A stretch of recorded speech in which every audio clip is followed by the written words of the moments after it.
Hello అండి, welcome to సుభాన్వి channel. ఇవాళ మన వీడియోలో ఎమ్మీగా ఉండే రసగుల్లాలు ఎలా చేయాలో చూసేద్దాం.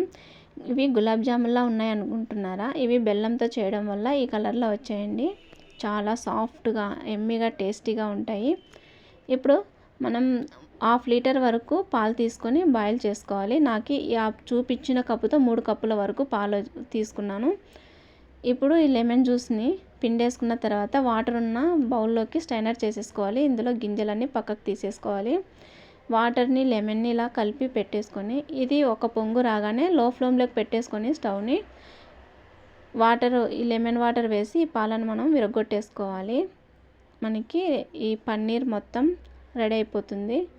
కలుపుతూనే ఉంటే మనకి వాటర్ అంతా సపరేట్ అయిపోయి పన్నీర్ వచ్చేస్తుంది. ఇలా ఇప్పుడు ఒక బౌల్పై స్ట్రైనర్ పెట్టేసుకొని ఒక కాటన్ క్లాత్ పెట్టేసుకొని అందులో ఈ పాలనంతా వేసేయాలి. ఇందులో మనం పులుపును వేసాం కదా, అది పోయేలా వాటర్తో కడుక్కోవాలి. మొత్తం ఇలా పులుపు అంతా వెళ్ళిపోయేలా కడిగేసుకున్న తర్వాత దీనిని పిండేసుకొని ఒక 10 నిమిషాల వరకు మనం దీంట్లోనే వదిలేస్తే ఇందులో ఉన్న వాటర్ అంతా వెళ్ళిపోతుంది. ఇప్పుడు నేను 3 కప్పులు పాలుకి 1.5 కప్పు బెల్లం తీసుకొని ఇలా బెల్లంని కరిగించేసుకోవాలి. కరిగిన బెల్లాన్ని ఇంకో బౌల్లోకి స్ట్రైనర్ చేసేసుకోవాలి. ఇందులో ఏమన్నా ఉంటే పక్కకి వెళ్ళిపోతుంది. ఇలా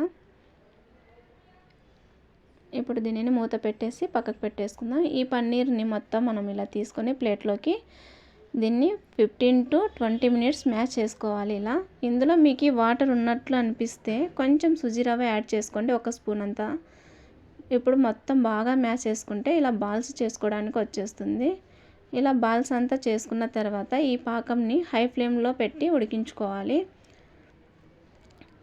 ఇలా బాగా బాయిల్ అయిన ఈ పాకంలో ఈ బాల్స్ అన్నీ కూడా వేసి ఒక 5 మినిట్స్ హై ఫ్లేమ్లోనే ఉడికించుకోవాలి. ఇలా ఇవన్నీ ఉబ్బిపోయి చక్కగా ఉడికిపోతున్నాయి కదా. ఇప్పుడు మీడియం ఫ్లేమ్లో 20 మినిట్స్ ఉడికించుకోవాలి. 20 మినిట్స్ తర్వాత ఇవి మనకి ఇలా రెడీ అయిపోతాయి. మీకు పాకంతో నచ్చితే అలా పాకంతో తినచ్చు, లేదంటే ఇలా ప్లేట్లో పెట్టుకొని తినేయచ్చు.